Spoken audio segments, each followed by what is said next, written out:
পাশে থাকার প্রতিজ্ঞা। কলমে প্রীতম দাস।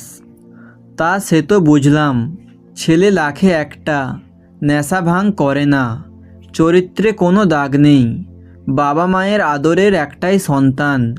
কিন্তু ছেলে করেটা কি? আত্মীয় স্বজন জিজ্ঞেস করলে কি উত্তর দেব? উত্তরে তোমার আত্মীয় স্বজনকে বলো মা যে ও তোমার বড় মেয়ে অরিত্রিকার জীবন সঙ্গী। আমি তো একজন অধ্যাপিকা, আমার যা রোজগার তাতে আমাদের স্বাচ্ছন্দ্যে চলবে। আমার মানুষটা অকর্ম নয়, শুধু নিজের স্বপ্নটা সত্যি করবে বলে একটু সময় চাইছে। জীবন তো একটাই, একটা সুযোগ তো সবার প্রাপ্য, তাই না? সুরক্ষিত ভবিষ্যতের দোহাই দিয়ে সুপ্রতিষ্ঠিত কোনো অপরিচিত ছেলের হাত ধরে নেওয়ার তুলনায় আমার প্রিয় মানুষটাকে কিছুটা সময় দিয়ে তার পাশে থাকাটা আমার কাছে অনেক বেশি গর্বের এবং ভরসাযোগ্য বলে মনে হয়েছে।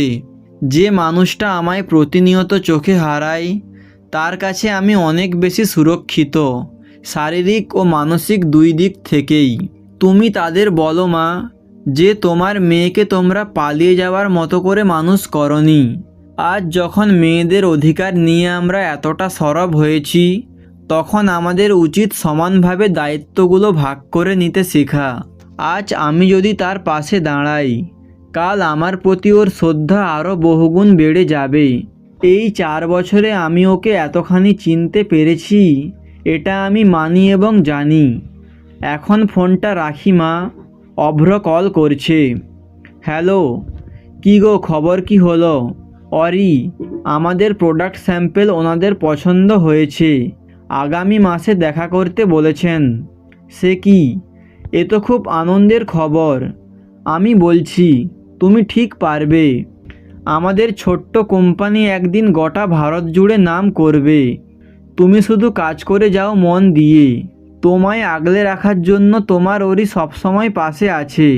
এইভাবেই মেয়েরা ছেলেদের পাশে তাদের শক্তি ও তাদের শিরদাঁড়া হয়ে দাঁড়াক। প্রত্যেকটা সম্পর্ক পরিণতি পাক, একসাথে নতুন একটা শুরু দিয়ে। একসাথে পাশে থাকা মানুষ দুটো একই সাথে বড় হোক হাতে হাত রেখে। কথাগুলো গল্পের মতো শোনালেও মনে রাখতে হবে, কিছু গল্প কিন্তু জীবনের বাস্তব অভিজ্ঞতাকে কেন্দ্র করেই গড়ে ওঠে।